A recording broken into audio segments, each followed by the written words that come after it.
talking about where this story came up in O'Connor's career. After the middle of 1960 until the end of her life, she only wrote 5 stories. She spent a lot of time spinning her wheels, having writer's block, trying to write a 3rd novel. She had 3 stories that she wrote right at the end of her life, but between mid-1960 and 64, there were only 2 stories that she finished. One of them, which she was writing at the same time as the Lame Shall Enter First, was a story called Everything That Rises Must Converge.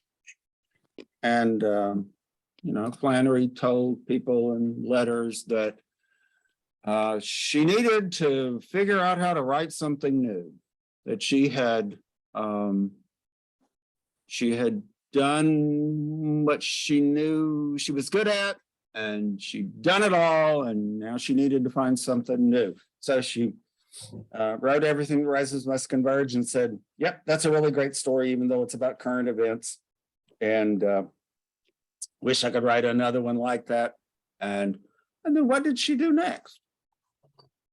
She wrote The Lame Shall Enter First. This is not really, it's hard to see how this is trying to do something new. It's a rewrite of the novel that she published back in 1960, The Violent Bear It Away. And, it's easy to make the equations from the novel to the story. Raber in Lame Shall Enter First becomes Shepherd. Tarwater in The Violent Bear It Away turns into Rufus in The Lame Shall Enter First, and Bishop in The Violent Bear It Away turns into Norton in The Lame Shall Enter First. Now, there are differences. We will talk about ways in which there are original things in The Violent Bear It Away, but it's hard to say that Flannery, had her wish fulfilled, that I want to write a completely different kind of story. This is the closest thing to a rehash that she ever wrote. And how many writers ever do this? Try to take a novel that they've written and boil it down to a short story. Usually it's the other way around. Somebody writes a short story and says, I really like this. Let's see if I can turn this into a novel. That's one peculiar thing about this story. It's a story that causes me a great deal of discomfort and pain.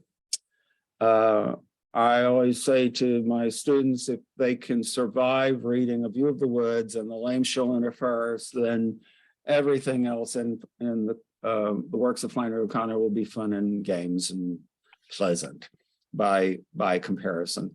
This story just seems to me to be a matter of having Flannery O'Connor, for my own good, beat me with a baseball bat for as long as it takes me to read the story. So, hey, folks, feel free to interrupt me and tell me what you think of this. What you think of this story. I've had the experience that people don't respond to this story the way I respond to this story over and over and over for years. Okay, I've gone into class and said to my O'Connor class, don't write about the Lame Shall Enter First. And that somehow has worked to inspire people to prove to me that The Lame Shall Enter First is a story worth writing a great big research paper about. So I've read a lot of research papers about The Lame Shall Enter First over the years. So this semester I used just the opposite approach. I went into class and said, boy, here's a really great story for the research paper, folks.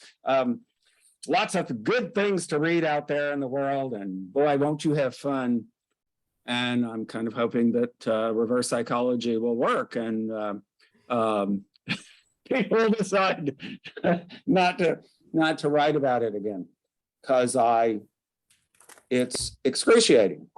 I feel pained by the story. It's a great story. I mean, it's very skillful and all of that. There's no question, but it makes me very uneasy. I can take it kind of personally, and it hurts. Okay. Now, why would I have that particular response to this story? I take very seriously maybe too seriously, the conversation that Flannery O'Connor had with John Hawkes about devils. John Hawkes, the novelist who spent his whole career at Brown University, he wrote Flannery O'Connor a fan letter, and he came down to Milledgeville and he gave her all of his books, and she wrote a blurb for the Lime Twig, and he went over some manuscripts for her. I think there's a copy of The Violet Buried Away in which he told her to be meaner than she already was, and a lot of his marginal comments. I don't think she took his advice about how he wanted her to revise the story. But he wrote an infamous essay called Flannery O'Connor's Devil, in which he basically said, poor Flannery, she thinks she's on God's side, but she's really on the side of the devil, because all of the energy of her stories is in destruction, in ripping her characters into little pieces and taking devilish enjoyment in how much fun it is to get them. Well, the rest of the story is that Flannery O'Connor continued the correspondence with John Hawkes, and she told him he was totally wrong, that her sense of the devil wasn't anything like his sense of the devil, and you're wrong, you're wrong, you're wrong. And then she wrote the Lem Schiller first, and she wrote a letter to John Hawkes, in which she said, in this one, I'll agree that the devil's voice is my own. Okay, what does that mean? He said, tell me what it means. Oh, I need to turn on my chat so I can see. Yes. I think it means, okay, I'll admit that in this one, I let go of the reins, and the mean little impulse that drives a lot of my stories had its way altogether with the story. I think that this story is a real gotcha. That it takes one of O'Connor's many pompous intellectuals and proves over and over and over and over and over that the pompous intellectual is deserving of punishment, satire. There's no way out. And it just gets underlined over and over and over with some humor. There's some really good lines in this, some really good lines in the story. It's very artful. But boy, it's a gotcha. I had a friend who taught at Georgia College, who used to, mostly taught in the English department, but he would also go teach courses for the School of Education every once in a while. And he would give the students copies of the Rachel First and say, okay, someday you're going to have a student like Rufus. And how are you going to deal with it? Well, my answer to that would be quit or jump off the bridge. I look at this story and I say, I can't deal with Rufus. My students are nice to me. They put up with a lot of abuse from me. They do not do. I have never seen anything like what Rufus is doing to Shepard in this story. Playing all these little complicated games with his 140 IQ to get the, to get the authority figure. Let's get him, let's get him, let's get him. And he wins, and it works. And Shepard is, taking the most positive possible attitude towards Shepard.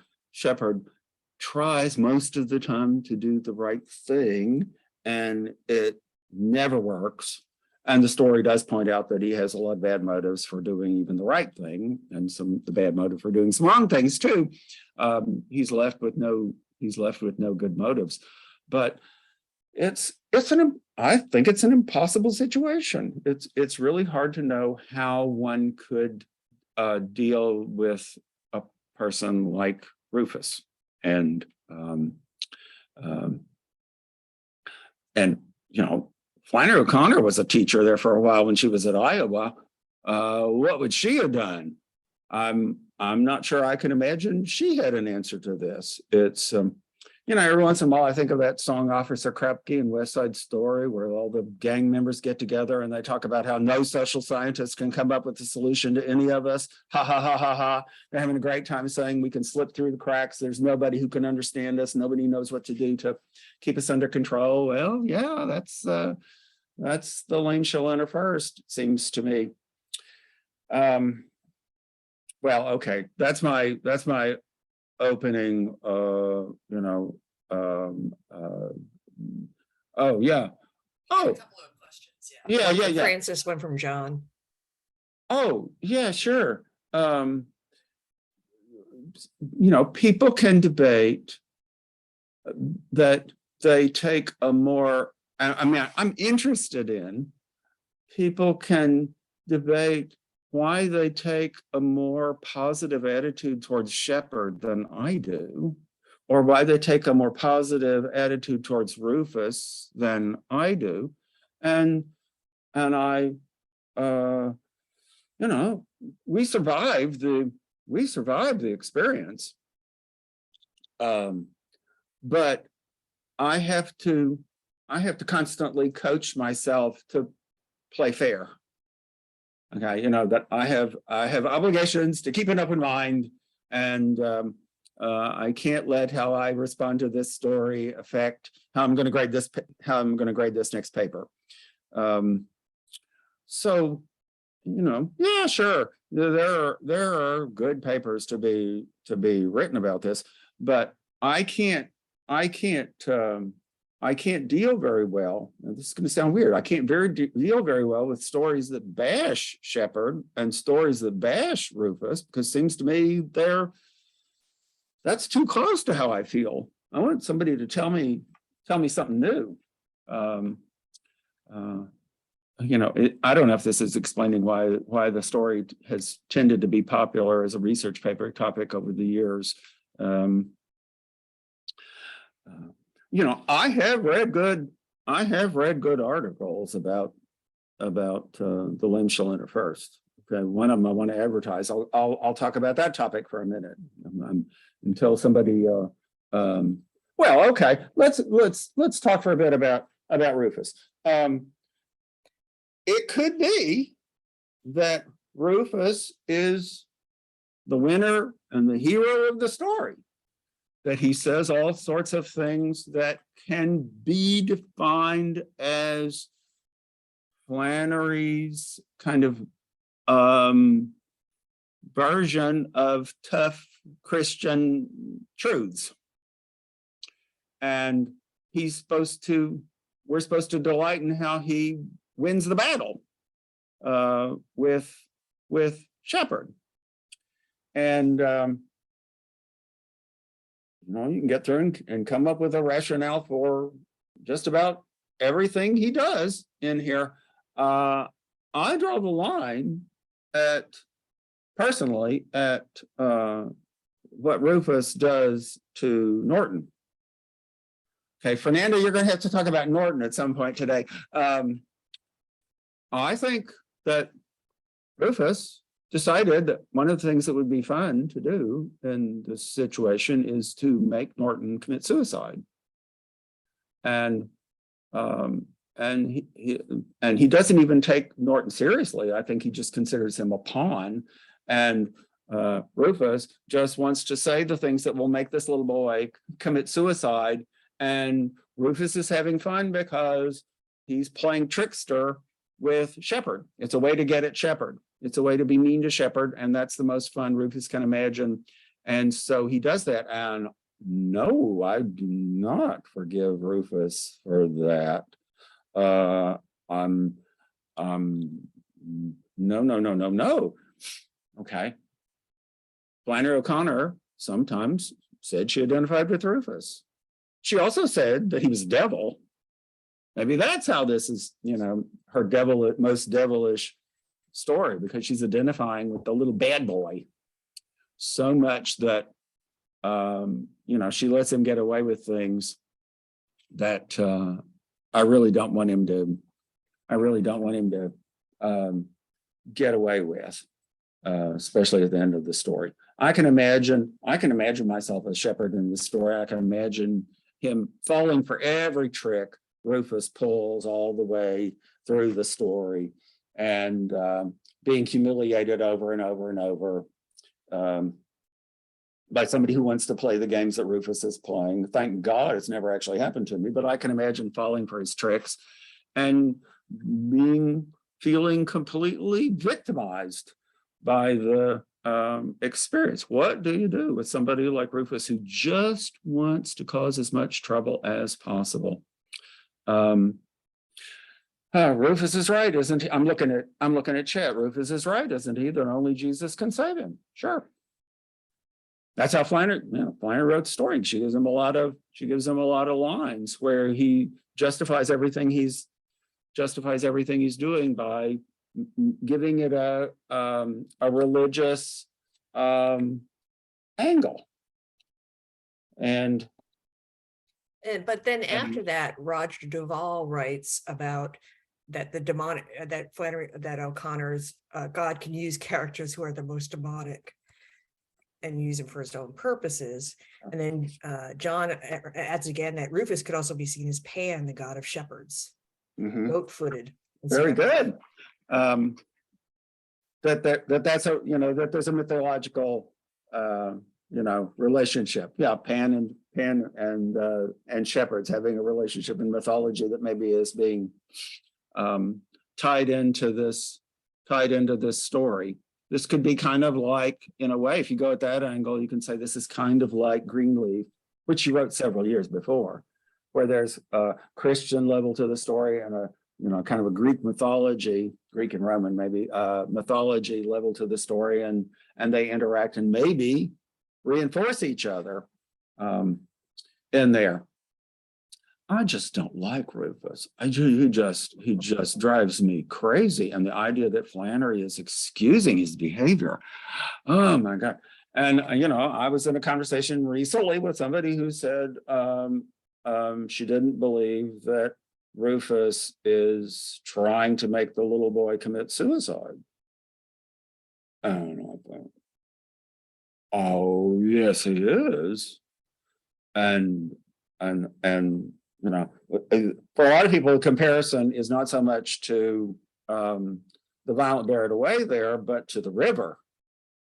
The story where the little boy is told if he wants to get to the kingdom of heaven, he needs to go back down to the river and go underneath it. So he goes and drowns himself. Well, he's just a little kid. He doesn't know that much about what he's doing. He probably does. He's probably not saying, I'm going to drown myself in this river.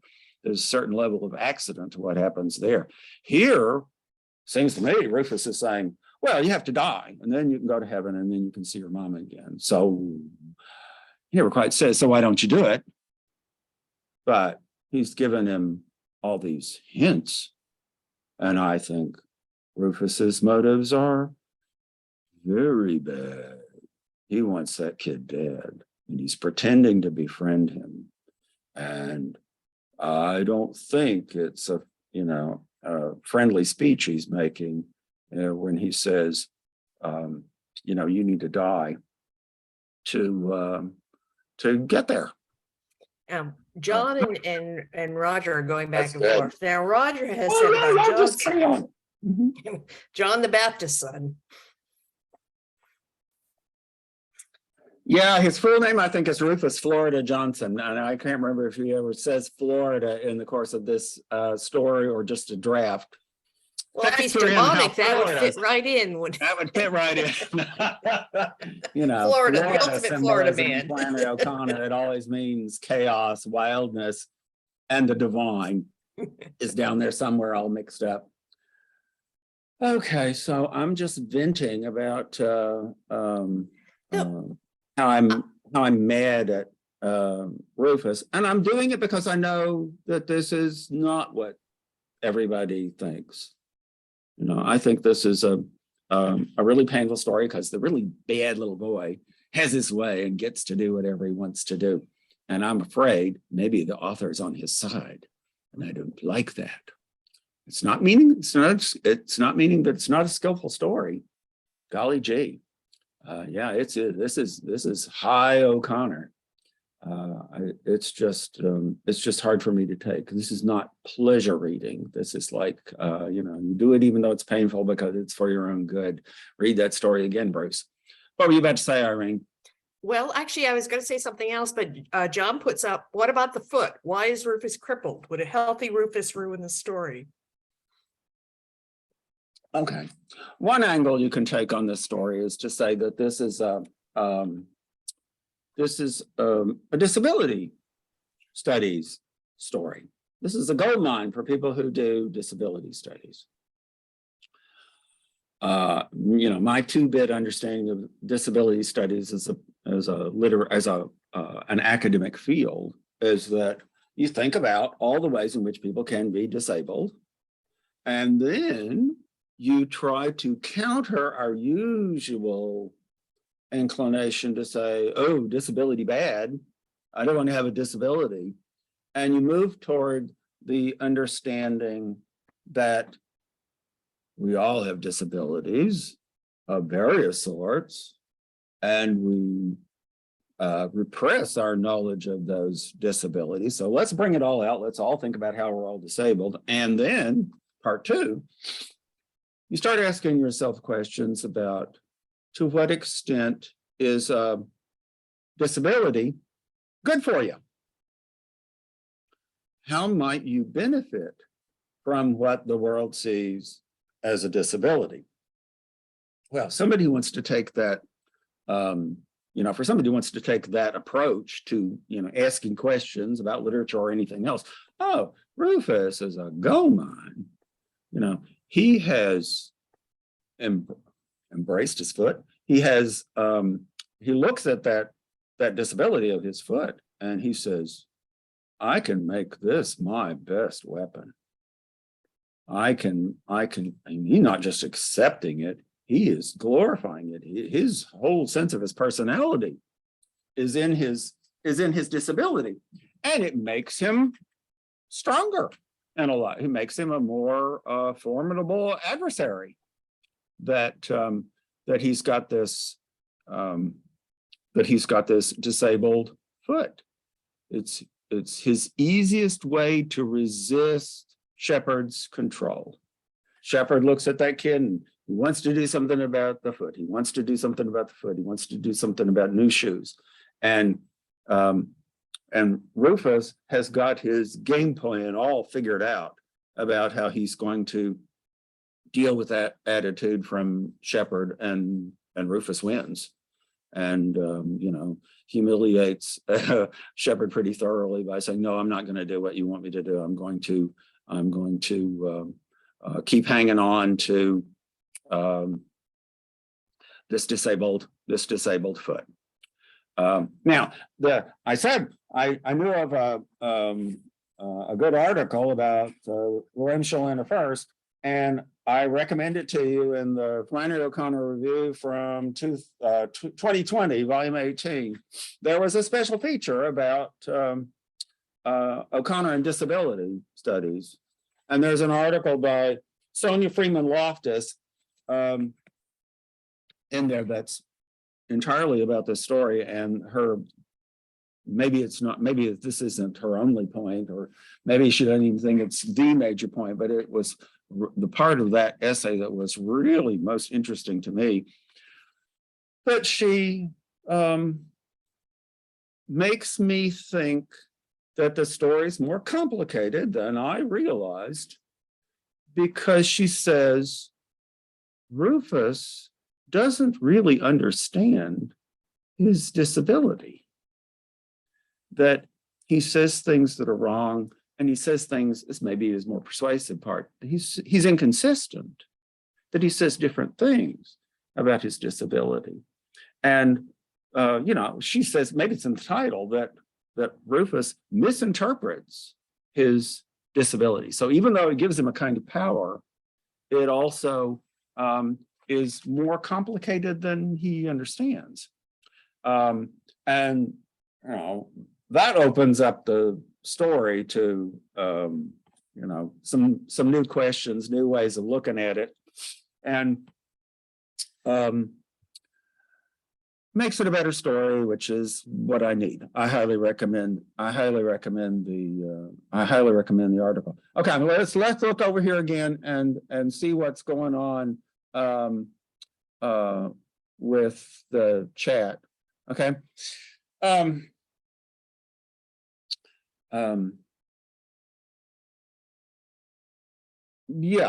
Rufus might be doing God's will.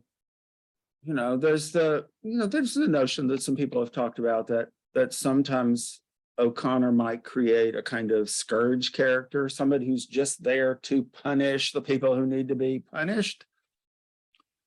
So you might say that Rufus is kind of like the bull in Greenleaf, and say, okay, we got a character here who needs to be gored in the chest. We can either send a bull to attack her in her field, or we can have this little kid come drive somebody psychologically, over the edge with questions and challenges to the character who needs to be gotten. And if you're comfortable with the idea that God works that way, Flannery's writing a story in which that can be what you get out of the story. I don't read Greenleaf that way, and it's not a whole lot of fun for me to see somebody who's so obviously flawed as Shepherd being beaten up over his faults. Okay, let's see what else. Is the foot sin? Well, see, now that's another understanding of disability. That a disability is a symbol for something that's bad in you. Okay, that's one side to it. And what disability studies people will say to you generally is, but sometimes there's something good about it. Well, I guess you can say that there are arguments that somehow sin is good for you. The notion of the fortunate fall. If you sin and you fall, well, then you can be redeemed, then you can be saved, and maybe it's necessary to have the fall before you can have the redemption. That's one way to say maybe there's something good about having a deformed foot. Okay, next comment in the chat. What's the meaning of lame shall enter 1 Mark 9:45? Well, I got to look at your translation. I've been saying for years, and I guess I'm wrong, that that the title of the story sounds biblical, but no translation I've ever looked at of the Bible ever exactly says these words. It says something kind of like it, that the person who's on the bottom will be on the top, that there's a grand cosmic switcheroo, that the first shall be last is kind of a similar idea. And that implies the lame, that disability is all to the bad. It's a totally weakening thing. And in the grand scheme of things, that leads towards God's preference, not God's condemnation.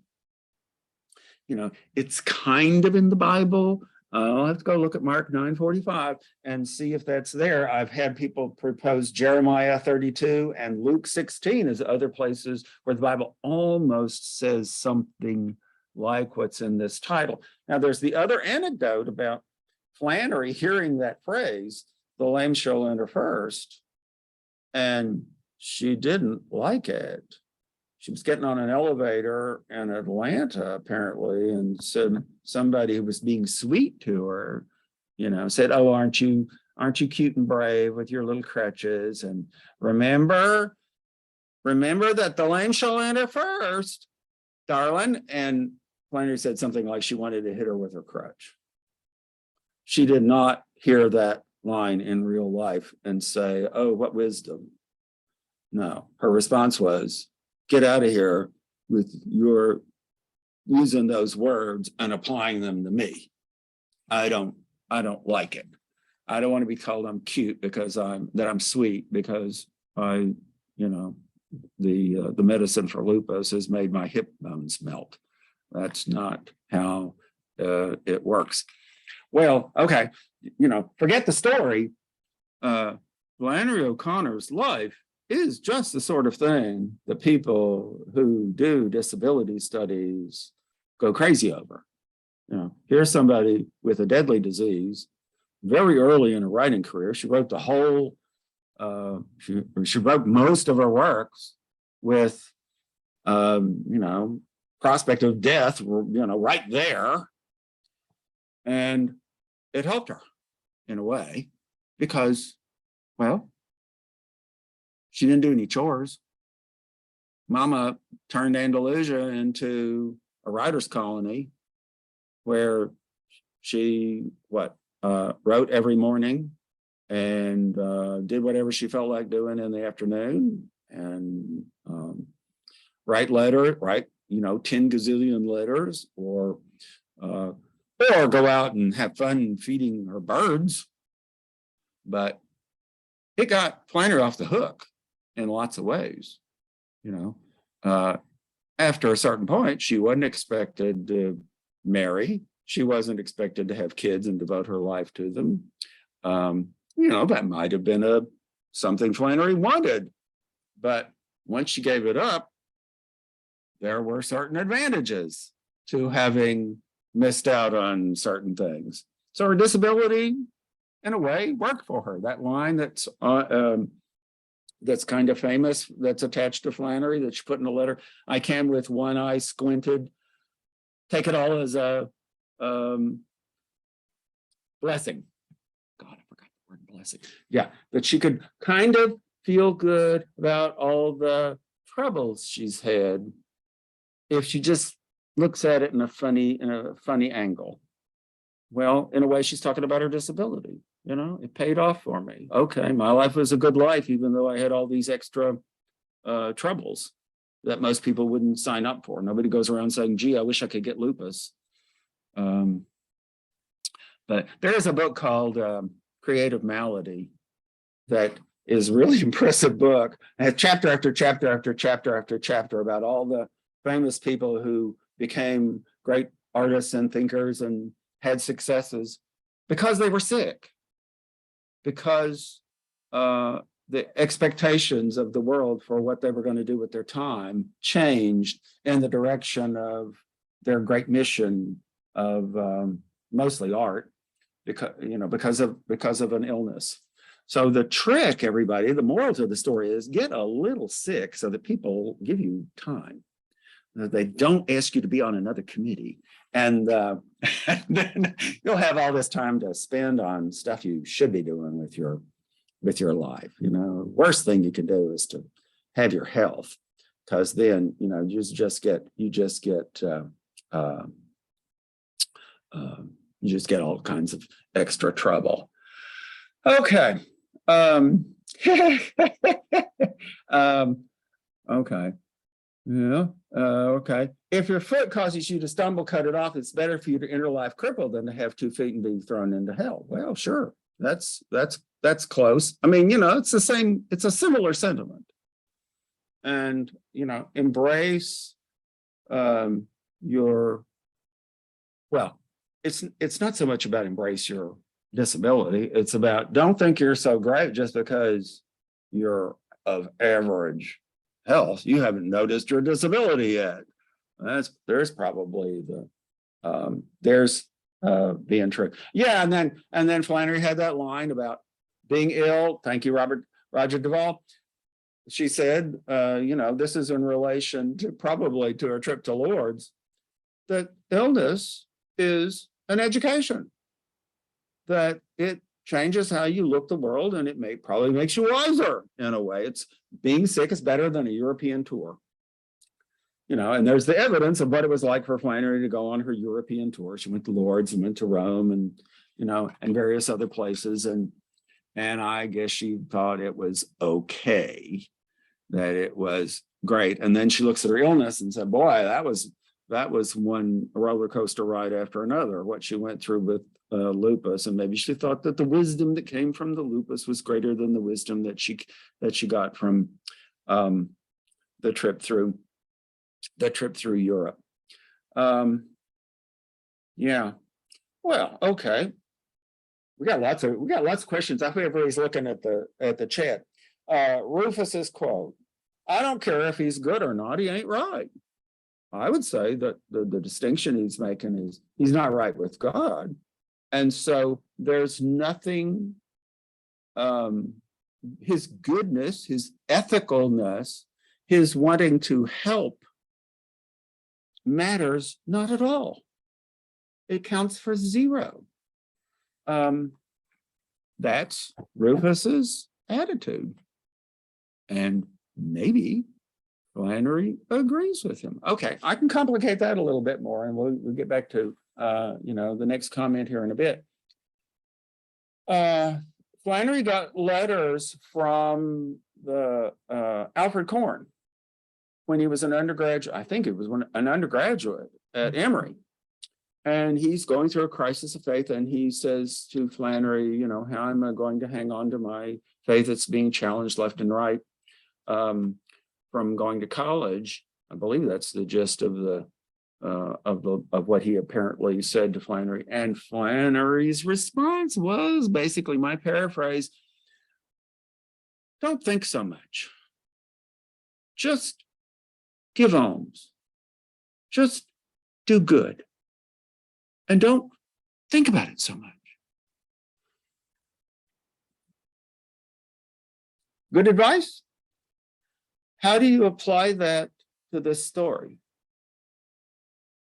I can apply that advice to this story, and I apply it by saying, okay, you got Shepherd here who looks at his own kid and says, I don't like him.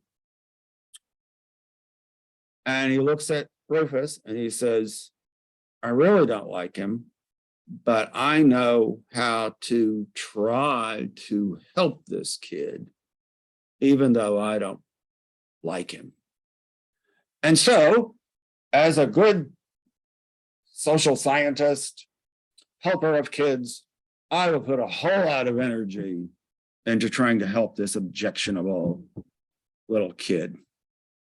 And I think, well, okay, he doesn't do right by his own child.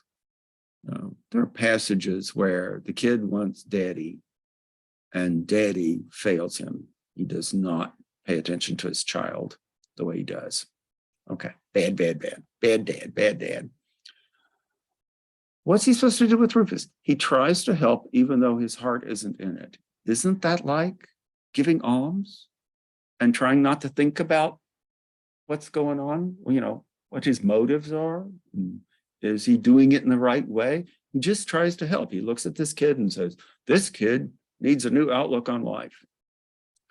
And he tries to provide it, and it just spirals worse and worse and worse as the story goes on to its, for me, very painful climax. Well, Isn't that part of Shepard's issue, though? I mean, there's something of a complex relationship between Shepard's inability to understand what is not right about himself. And you could be very nice to him and say he's mourning his wife. They have a room full of her goods. I mean, why would you save somebody's corset for a year after they die? But on the other hand, Rufus might be just picking up that Shepard just is psychologically whacked, I guess, would not be the correct term to put it, but sure. I mean, he's got faults. Mm-hmm. And I would start with his relationship with his son. I mean, I can imagine Flannery saying, yeah, maybe you don't love your kid, but you can still do a better job. Give alms to your own child. And there are moments when the story is calling for Shepard to do right by Norton, and he fails. And those, to me, are the most powerful, most persuasive gotcha moments. There's that one scene late at night, and Norton wants to hear from his daddy, and his daddy is paying too much attention to what's going on with Rufus and not paying attention to what's going on with Norton. And I see Flannery saying, "Oh, there's his worst moment." Well, and then there's that great scene at the start when Rufus is making his breakfast of stale cake and ketchup, and his dad says, "Don't you feel bad that you have all this food and somebody's going around undernourished?" Yeah. It's amazing that we have a cookbook that we still sell in relation to Flannery O'Connor. I mean, she just really never makes food look appealing. Some people never get over what Norton makes for himself as a breakfast at the beginning. It's chocolate cake with peanut butter and ketchup. Blech. Right off the bat, boy, there are going to be a lot of unpleasant things in this story. Okay, yes, right. Okay, we haven't gotten to the end of the story yet, and let's not let that go by. I would say this is the kind of ending that strikes me as a false epiphany, a failed moment of grace. And there are a lot of people who say sometimes the moment of grace is refused. Maybe this isn't that, maybe that isn't unusual. But to me, this is like the ultimate example of a character who consciously thinks he's learning his lesson and thinks his character is improving. And the story is saying, no, you're kidding yourself. You're just digging yourself in deeper, fella. You're worse than you were before because you've done all these terrible things and you think you're going to get away with them. And no, you're not. We're going to have your kid hang himself now just to prove to you that, things are much worse than you can ever understand. Now, I had students in class Monday night who read this story and said they liked it a lot. And I think 3 different people said that they thought that after this story was over, that Shepard was going to become a prophet. That, like he's the tar water character in The Lame Shall Enter First, that a really good shock delivered properly would make somebody see the light, and he will go change his life after this is over. Well, I'm going to have to read the story another 20 times before I can begin to get my head around that. And wow, strange things happen when you read a whole lot of Flannery O'Connor. You come up with all sorts of interesting interpretations of the story, and I'm not going to say that's wrong. I just say I can't get my head around that way of reading it. Okay, I'm reading this long comment here in the chat. Yeah. Right. Flannery doesn't consider temporal survival to be particularly important. Sure.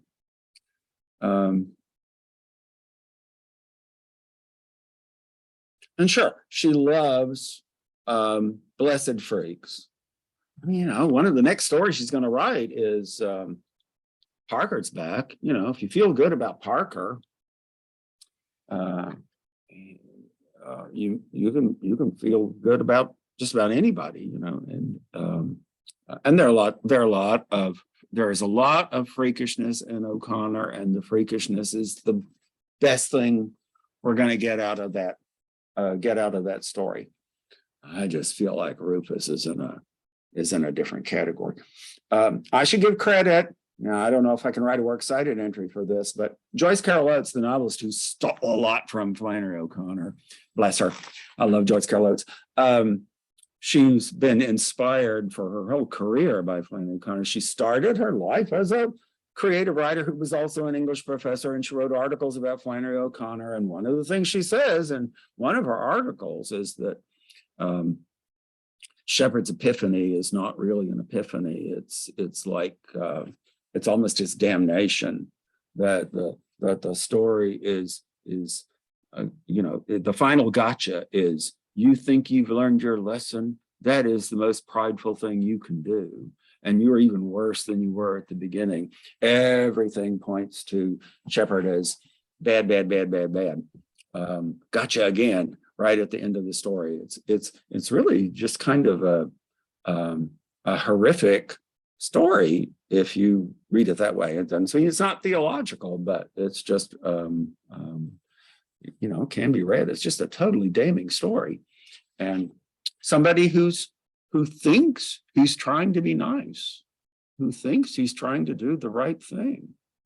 And, you know, we all need to get that lesson that sometimes you think you're doing the right thing and you don't. And, you know, your motives are questionable. Okay, I feel like bringing up this, we got 10 minutes left. What do you make of the final charge by Rufus against Shepard? So the police are about to take him away. He says he made immoral suggestions. Did he? Was Shepard looking for Rufus to be a replacement for his dead wife? Does Rufus know that? Is that why Rufus was going through the mother's things and putting on her corset and dancing around in it, driving Norton crazy? Because he sensed that Shepard's motives were more complicated than Shepard could begin to think? Or is he just making it up and thinking, what else can I do on my way out to give Shepard some more trouble? I'll say he's trying to molest me. That always works. I can read it both ways. And, you know, it doesn't make me any cheerier about what's going on in the story.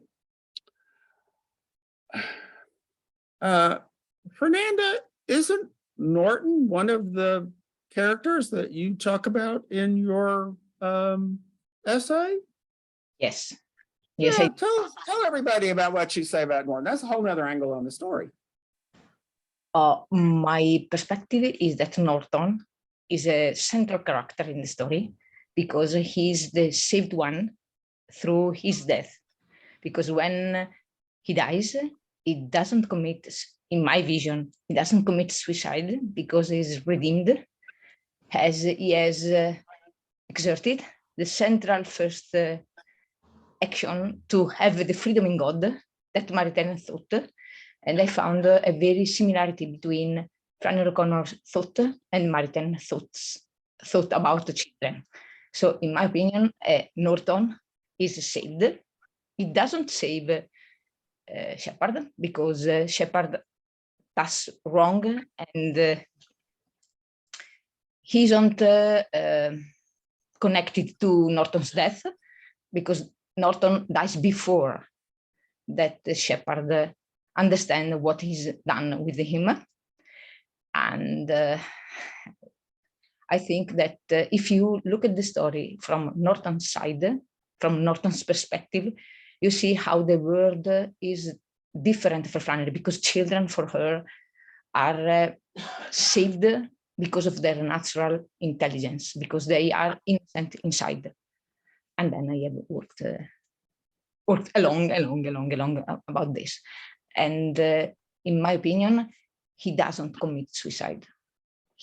Because he doesn't want to die, because he wants to die.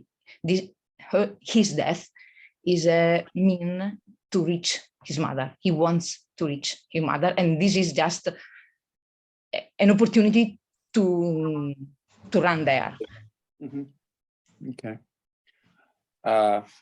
You know, what your essay, your reading of Norton makes me think is that my experience of this story, William Shatner first, should be more like my experience of that other story that drives me crazy, A View of the Woods. That story tortured me for years because I was thinking too much about Mr. Fortune. And I like the story so much better when I focus my attention on the little girl, Mary Fortune Pitts. If she's the center of the story, then I'm not so depressed over it. I mean, although I'm watching her being tortured and killed, but I can get an angle on what to do with it and just forget about Mr. Fortune. What a jerk. If I could just kind of put Shepard away over here and just watch Norton kind of building his own worldview from scratch, you know, or with no help from anybody or help from Rupus. Oh God, does that help? But, you know, he's kind of figuring out what his rules are. And you make a good case that he succeeds in kind of figuring out his world and acting on it in ways that can be, you know, endorsed by the author and by us, maybe. I'm still waiting for that magic to happen where I can take my mind off, Shepard and say, you know, Norton is what it's all about. You know, I have done the similar thing with The Violent Buried Away, where, you know, I practically feel like Bishop is the protagonist of The Violent Buried Away now. I mean, or he's God, one or the other, because everything's really about what's going on with Bishop, and his disability is just a trick to make us think we already understand him from page one. And he's much more complicated and interesting than he appears. I need to be able to do that with the rewrite, you know, of The Violent Buried Away into the Lynn Scholander first. Okay. I don't know that I've gotten to everything. It's my hobby horse, the things that I want to say, but I just have a sense that, you know, other people have opinions that they should be sharing before we call it a day here. Any volunteers?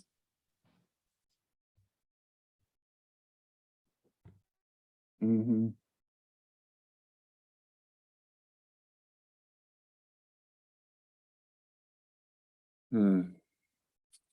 Yeah, Flannery disliked, oh, here's another angle on the story we haven't talked about at all. Shepard is a reference to the astronaut, Alan Shepard. That's why there's a telescope in the story. That's why we're reaching for the stars. Flannery was really interested in following the developments of the space program. I mean, she might have been theologizing it from, you know, the get-go as soon as she saw these people, you know, going out and thinking that they're seeing the whole universe in their little cans. But, you know, she followed it, and Alan Shepard was orbiting you know, he was going up in the spaceship before she wrote the story. So why not? Why not say she's doing that too? He's S-H-E-P-H-E-R-D and S-H-E-P-A-R-D, the astronaut, and somehow getting it all in there. and my sense of Flannery and science, we'll test this when Doug Davis is talking next week, is that she always wants the latest things that are scientific to get translated into theological terms, and that doesn't strike her as an odd thing to do. She wants to look for the connections of how an emphasis on science can be turned into religiosity, and for her that should be possible to do. That's why she liked Pierre Teilhard de Chardin, who was a scientist and a Jesuit, and he got him in trouble, but that's still what he was interested in, why he wrote the books and why she got permission to read those books, even though the church wasn't particularly happy with some of the things he was saying. There's a letter somewhere, I've forgotten where now, where Flannery says, there's nothing wrong with buying the telescope.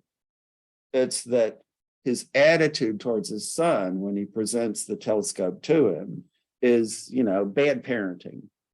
And, for somebody who never came close to having kids, I think Flannery spent a lot of time thinking about what parents should do and how they can go wrong. And the business with the telescope is an opportunity that Shepard botches. One more thing he did wrong. This guy. All right, anybody else? Okay, we're never finished with this story. Someday you're going to have your epiphany on this one, Bruce. I'm going to have an epiphany one of these days, folks. In retirement, I'm going to have an epiphany about the Lame Sherman the first. I'll write everybody a letter. All right. Thank you, everybody. It's been a good everybody, and thank you for all the Take chat. care. All right. See you next time. Bye-bye.